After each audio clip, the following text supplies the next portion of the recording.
जो ध्यान से समझना, बिल्कुल ध्यान से, बहुत इंपॉर्टेंट है, पेपर में आता है, बोर्ड के एग्जाम में हर साल पूछा जाता है ये क्वेश्चन, और आता ही आता है, तो ध्यान से समझना। प्रूफ करना है बच्चों, रूट 2 को इरेशनल प्रूफ करना है। आप सबको पता है प्रूफ करने में दिक्कत आती है, लेकिन बहुत ईजी है।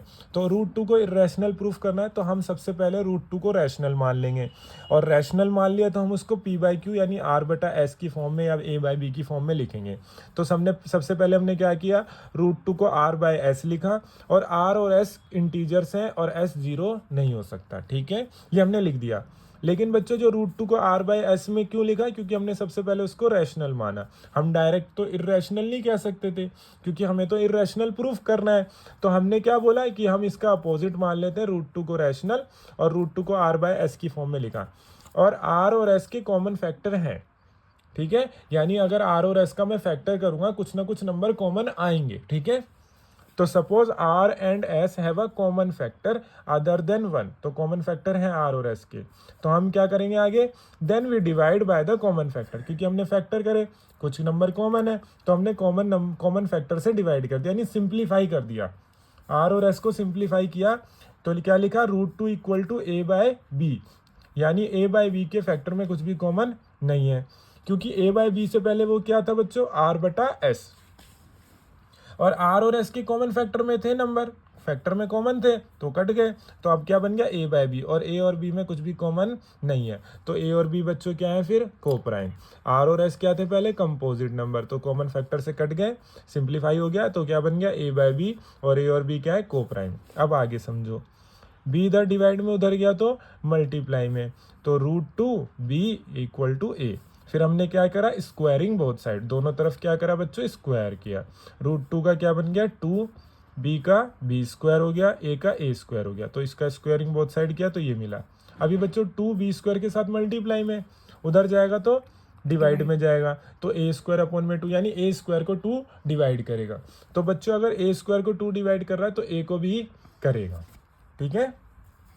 तो आपको यहाँ तक समझ आया। उसके बाद देखो, तो यहाँ से 2 डिवाइड में चले जाएगा, a स्क्वायर 2 से डिवाइड होगा तो a भी डिवाइड होगा।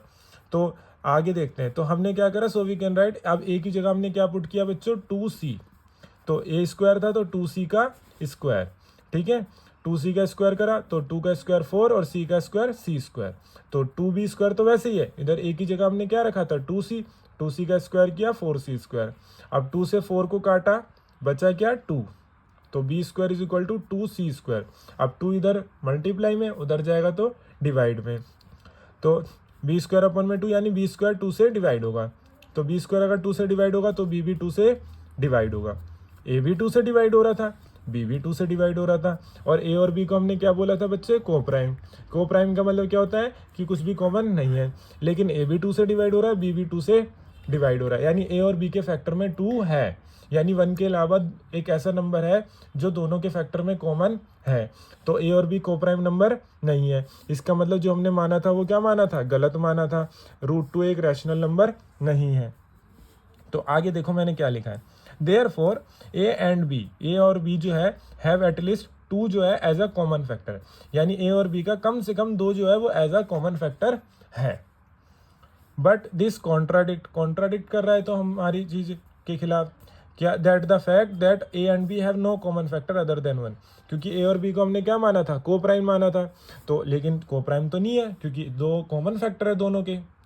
तो दिस कॉन्ट्राडिक्शन, ये कॉन्ट्राडिक्शन क्यों आया, has arisen because of our incorrect assumption, ये इसलिए आया क्योंकि हमने गलत माना था।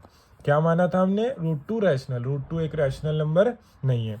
तो suppose we conclude that root 2 क्या है, इरेशनल नंबर है। तो ये हमारा इस तरीके से हमारे को प्रूफ करना है। तो जब भी बच्चों आपको रूट 2 एक इरेशनल नंबर प्रूफ करने आए, या रूट 3 या रूट 5, तो आपको इसी तरीके से सेम पैटर्न करके फॉलो करके प्रूफ करना है, ठीक है।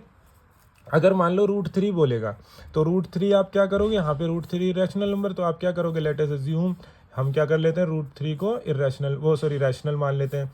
तो √3 is equal to R by S. R और एस कंपोजिट नंबर है क्योंकि कॉमन फैक्टर है, तो कॉमन फैक्टर जो है उनसे काट दिया, तो √3 क्या बन गया, ए बाय बी। फिर बी उधर मल्टीप्लाई में चला जाएगा, तो √3 B equal to A, squaring both side करोगे, 3b² is equal to a²। 3 से a² डिवाइड होगा तो 3 से a भी होगा। फिर इसी तरह a की जगह यहाँ 2c लिया था क्योंकि √2 था, तो यहाँ जब √3 करेंगे तो a की जगह 3c लेंगे, तो 3c का होल स्क्वायर, यहाँ पे 9c² बन जाएगा, यहाँ पे 3b² था, 3 से 9 कटा 3, तो b² 3 से डिवाइड होगा तो b भी होगा, तो a और b का 3 कॉमन फैक्टर हो जाएगा। फिर हम वही सारी चीज़ें लिखेंगे।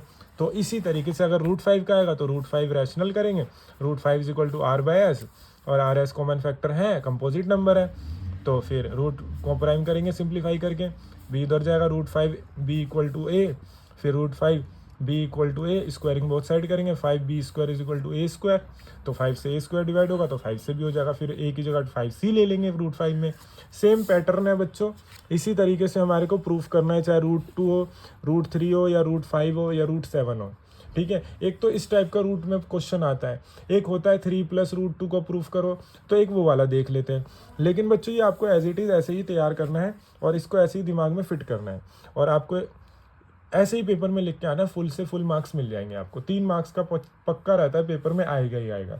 तो आपको अच्छे से समझ आया, अभी के लिए इतना ही, धन्यवाद।